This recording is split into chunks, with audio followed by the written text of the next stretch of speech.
Como lo anunciamos, con nosotros el viceministro y ahora ministro subrogante de Salud, doctor Javier Solórzano. ¿Cómo está usted? Buenos días, gracias por acompañarnos. Byron, qué gusto, buenos días. Un afectuoso saludo a toda la teleaudiencia de Ecuador TV. Antes que nada, quisiera puntualizar, usted que representa la Autoridad Nacional de Salud, no es una segunda ola, ni mucho menos podría eventualmente venir una tercera ola, como lo acabamos de escuchar de un colega suyo. Digo esto porque en Europa sí se habla de una segunda ola, y incluso más virulenta de lo que fue en abril.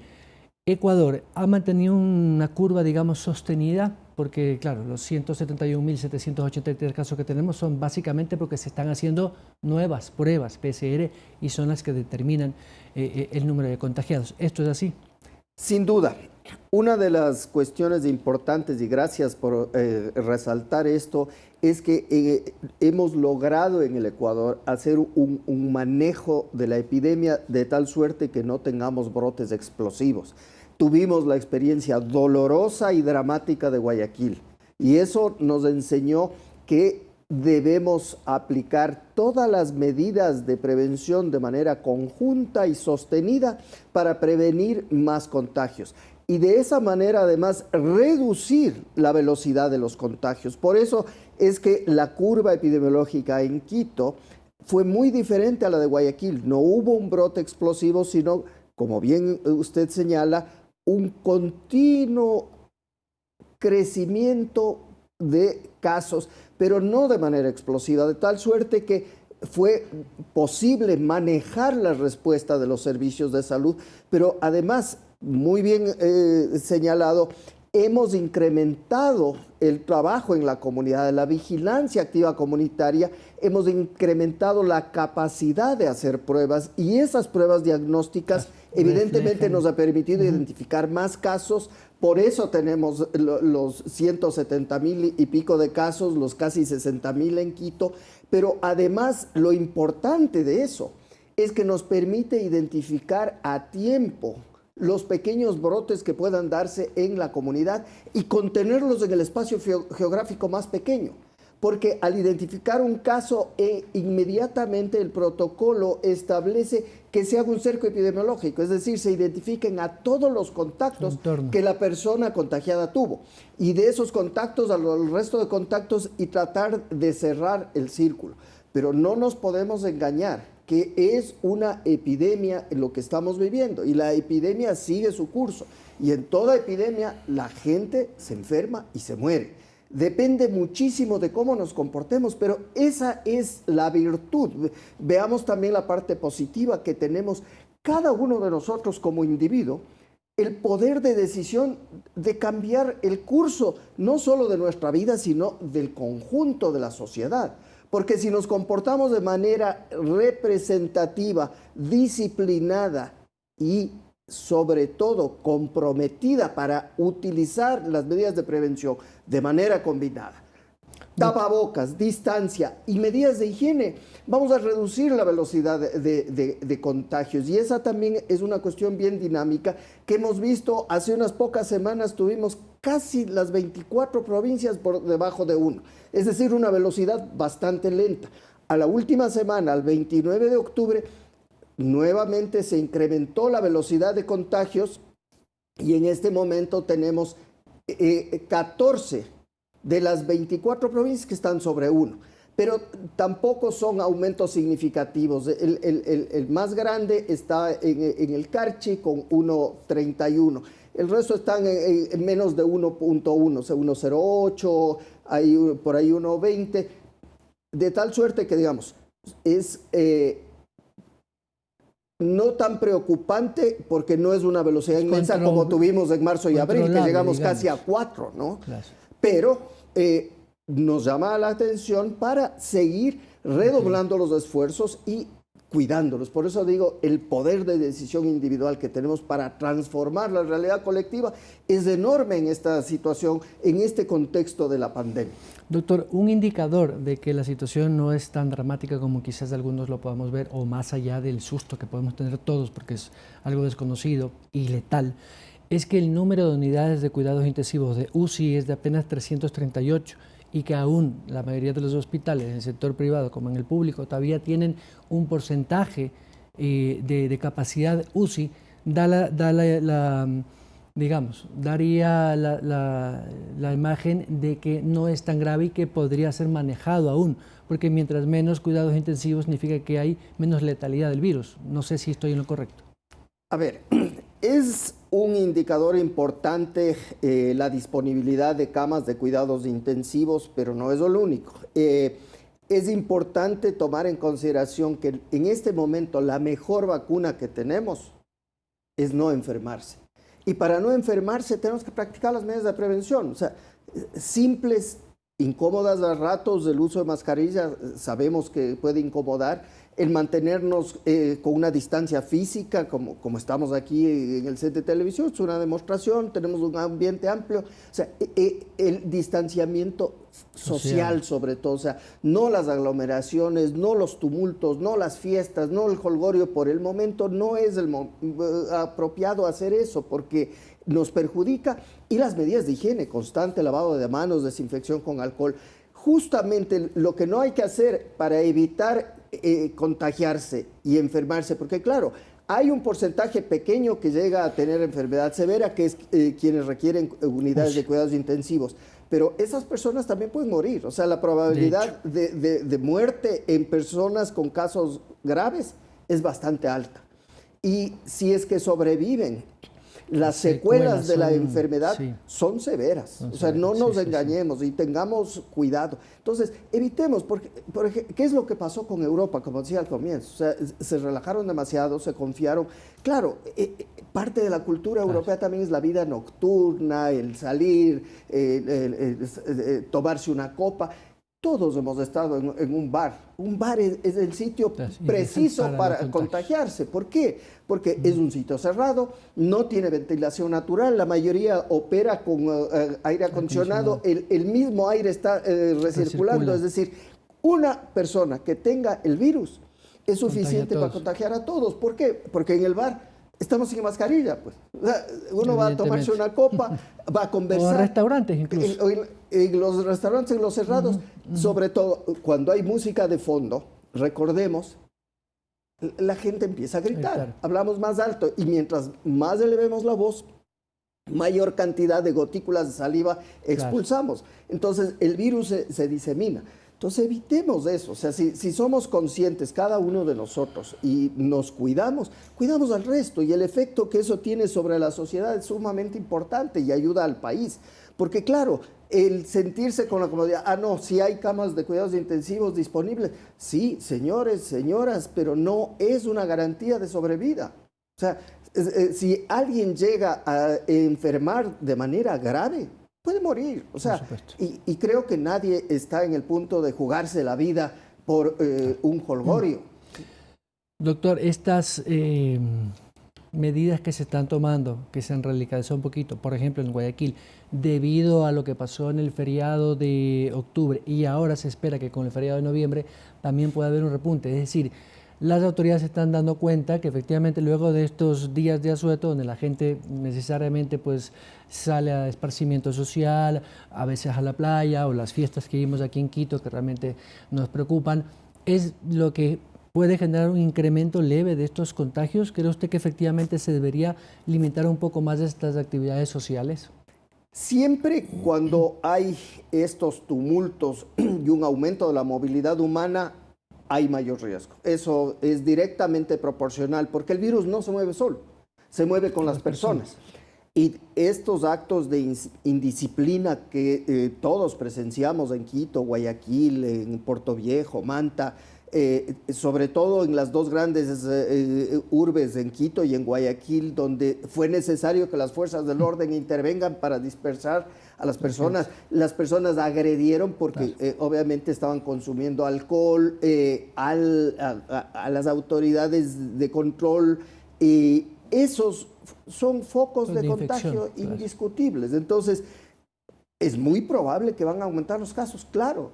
Y creo que tomar las medidas de control y restricción de movilidad en este momento es prudente para evitar que ese comportamiento vuelva a ser lo normal.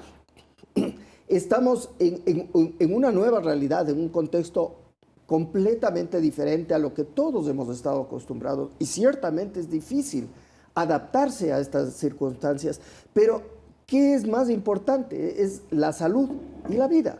Y el compromiso de cada uno de nosotros por la salud y la vida debe prevalecer y debe hacer que cada uno de nosotros hagamos con disciplina, con compromiso, con esperanza, el esfuerzo de comportarnos.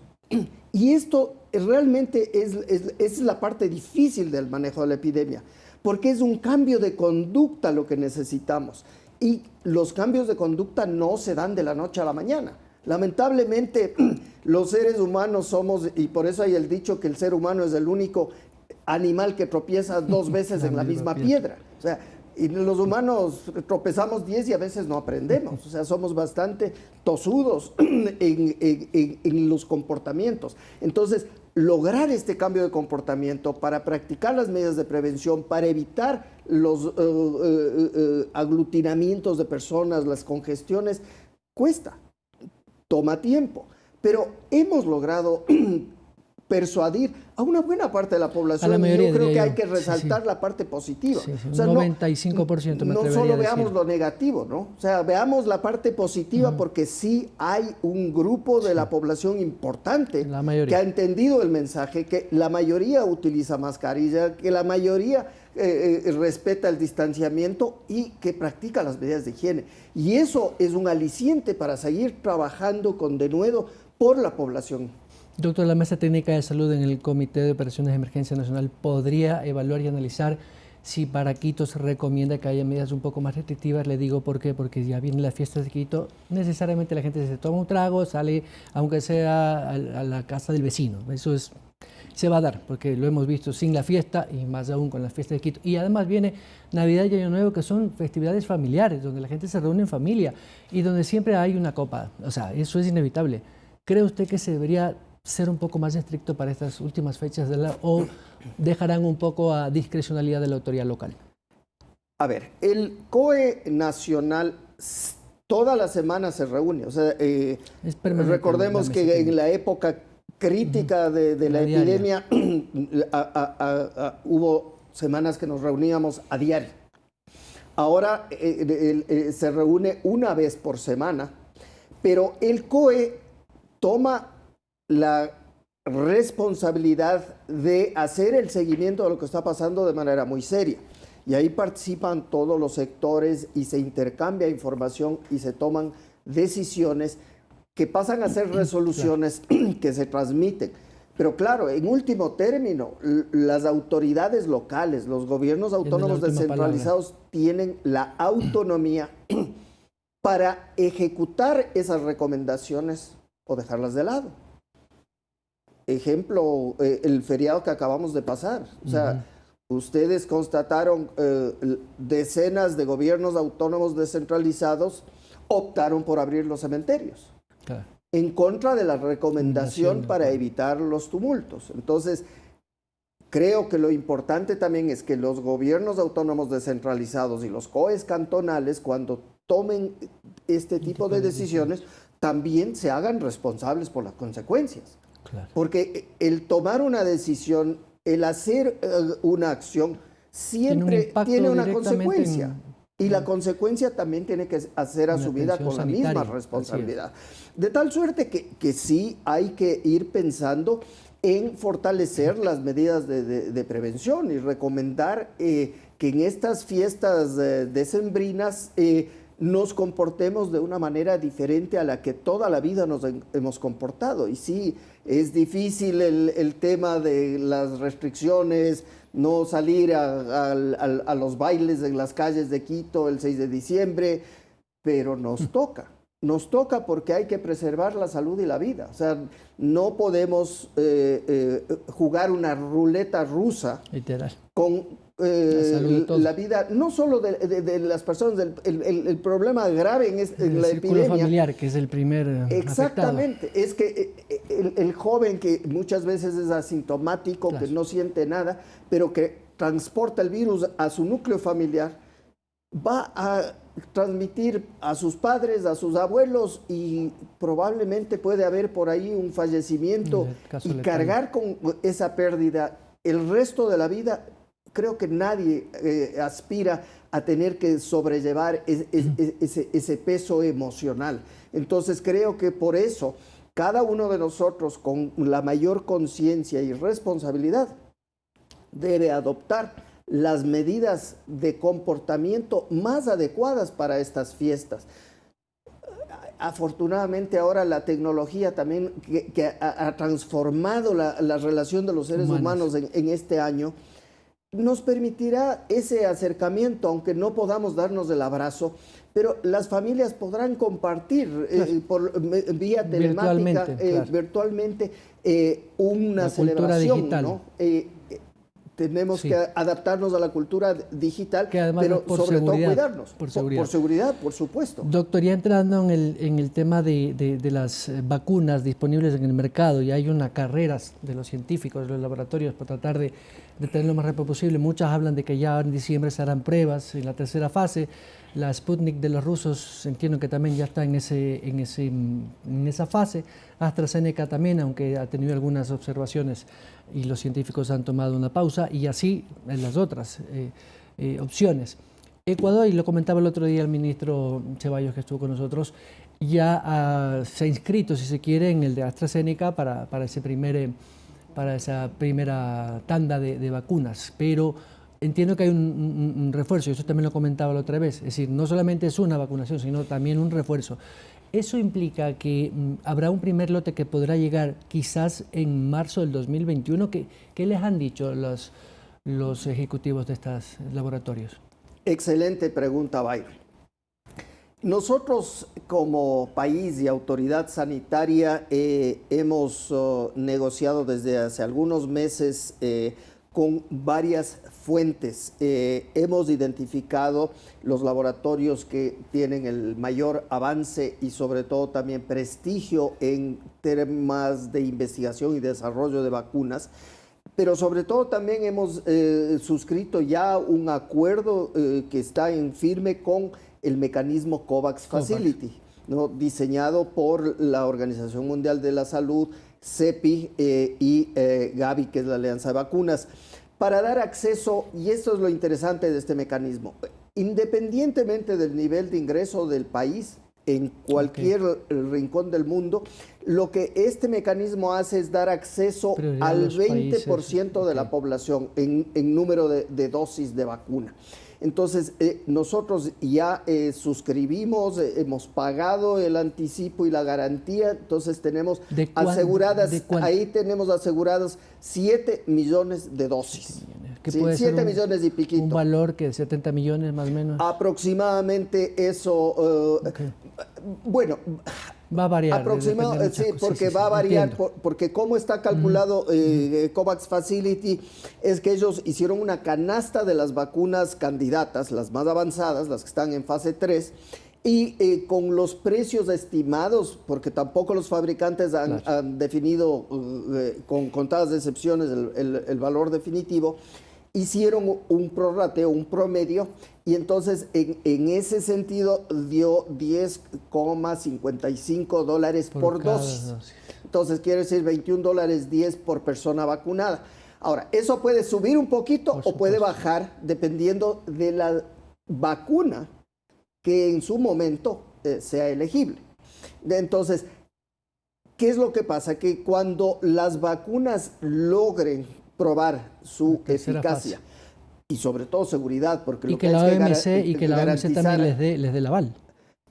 Allá voy. Y seguridad, porque eso es lo más importante, que sea segura, que el remedio no cause más daño que la enfermedad. Una vez que terminen la fase 3, que es la fase de investigación, donde ya se hace en miles de personas la investigación y se hace el registro de los efectos adversos, se somete estos resultados a una autoridad regulatoria sanitaria internacional, como la EMA en Europa o la FDA en los Estados Unidos, y hay otras en el mundo, en Gran Bretaña, en Taiwán, etcétera. Pero esa autoridad sanitaria regulatoria emite la certificación y dice, esta vacuna puede ser administrada en seres humanos.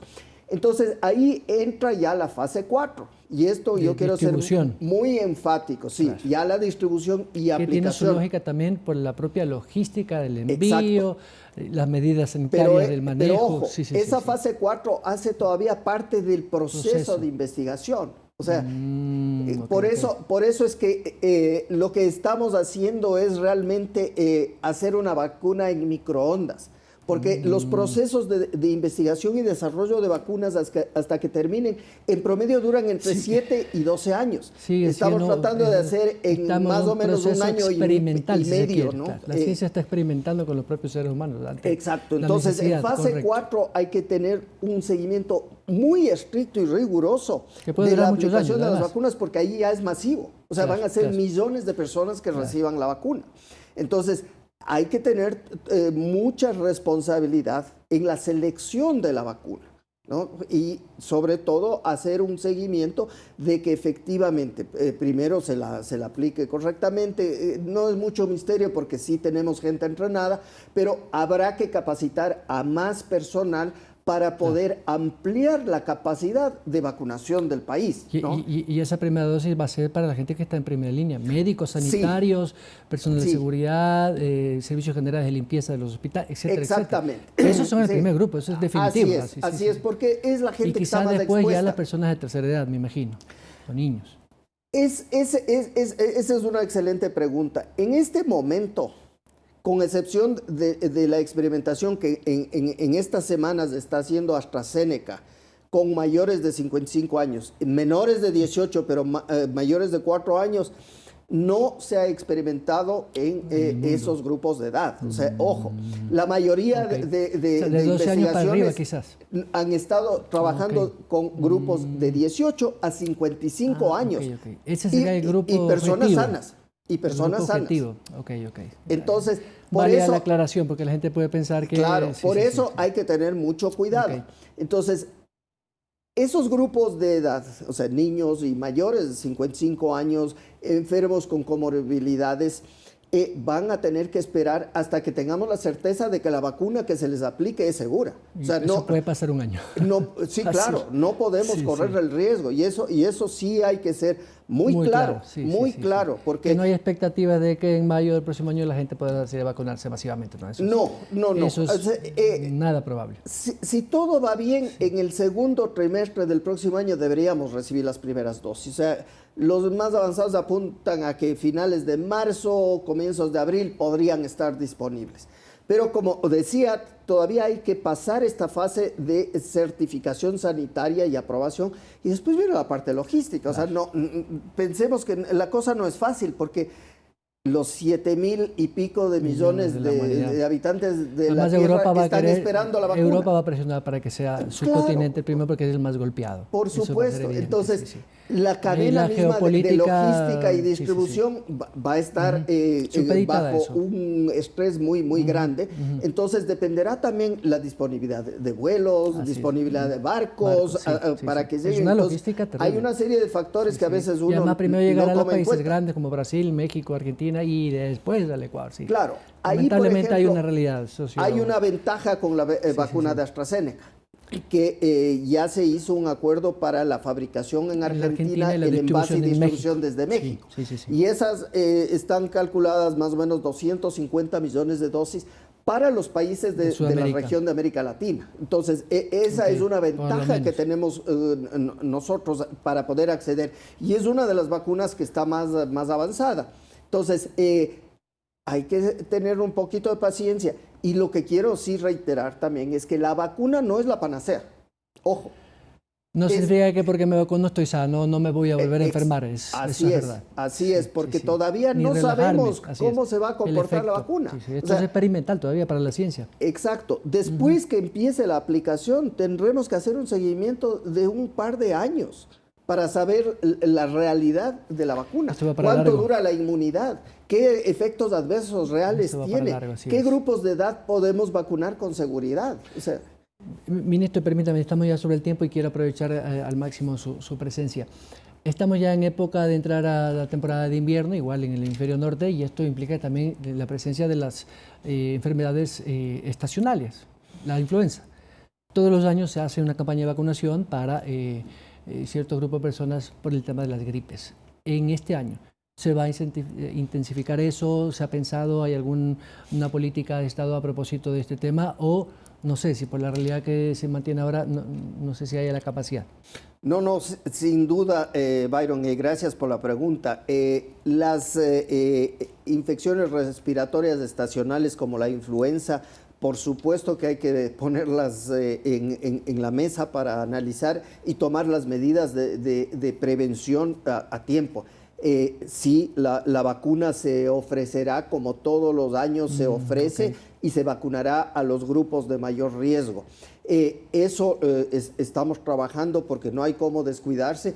Estamos también restaurando la capacidad de vacunación a los niños, porque durante los primeros meses recordemos que se paró la vacunación. Y ahora en estos meses que hemos recuperado la capacidad de ofrecer la vacuna, hay brigadas que van a las comunidades, a las casas, pero hay familias que rechazan la vacuna porque tienen temor a que se pueden contagiar de COVID-19. Claro.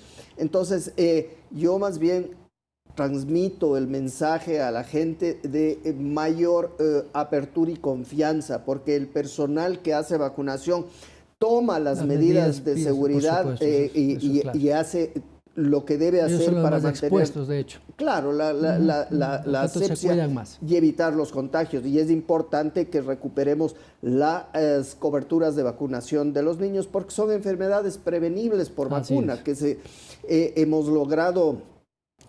Por ejemplo, la erradicación de la viruela, de la polio o el sarampión. Entonces, tenemos que mantener esas coberturas para evitar esas enfermedades en la niñez. Y obviamente también estamos ya pensando que no solamente viene la influenza. Recordemos que con la etapa invernal en la costa... Viene el dengue. Exactamente. Tenemos dengue, Zika, chikungunya. Y que la costa siempre, todos los años, tiene su repunte. Ministro, con esto termino y le agradezco. ¿Nos puedo dejar preguntar esto? ¿Qué pasa con los médicos posgradistas y ese conflicto que se mantuvo latente por algunas semanas con estos médicos que, brindando su aporte al sistema sanitario, no tenían una situación laboral segura? Una vez que el reglamento de la ley humanitaria permitió eso, entiendo que se está llegando ya a una concreción, pero lo más importante es el presupuesto. Sin presupuesto, aunque haya la voluntad y la ley lo exija, muy difícil. ¿En qué etapa está esto? Así es, Byron. El presupuesto es una de las cuestiones que ha limitado la velocidad con la que se pueden suscribir estos contratos. Hemos tenido una gran apertura del Ministerio de Economía y Finanzas, hemos trabajado también de la mano con el Ministerio de Trabajo y entre las tres instituciones estamos logrando ya consolidar este proceso y la suscripción de los respectivos contratos. Pero no son partidas presupuestarias, son contratos temporales. ¿Cuál es la figura? Son contratos que tienen un tiempo determinado porque están atados al financiamiento. Así o sea, en ese sentido hay que garantizar que quienes suscriban el contrato tengan el dinero detrás para poder recibir su pago. No menos de 2 años los contratos, imagino. Varía muchísimo porque hay diferentes, no por la especialidad, sino por las modalidades de la relación.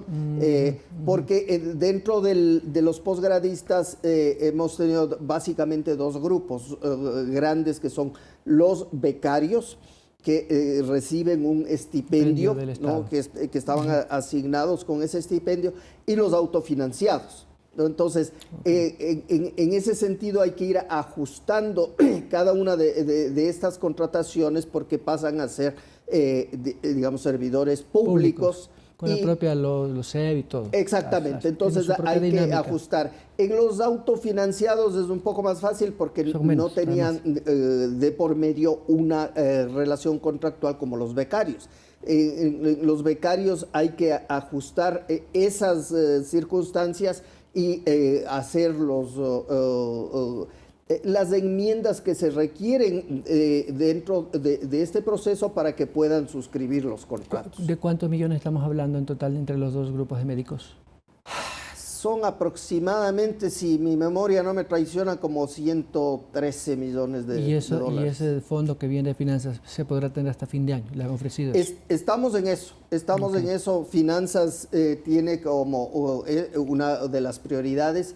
Sí. No podemos quejarnos al ministro porque que está el tomando Ministerio la de Economía y Finanzas nos ha apoyado muchísimo. Sí, entiendo.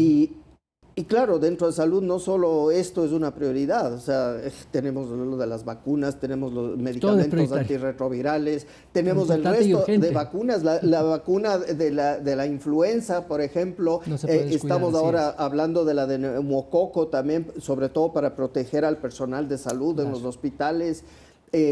Tenemos todos los insumos y dispositivos médicos que necesitamos precisamente para dotar al personal de los hospitales de la protección necesaria para seguir trabajando con enfermos COVID-19. Entonces, hay un montón de cuestiones que hay que ir resolviendo y que están atadas a un presupuesto. Así es. Y como todos sabemos, tenemos también una crisis económica. Así es. Doctor, le quiero agradecer, muy gentil. Muchísimas gracias, Byron. Un gusto. Gracias al ministro subrogante de Salud, Javier Solórzano, 7:30. A la pausa y regresamos con otros temas.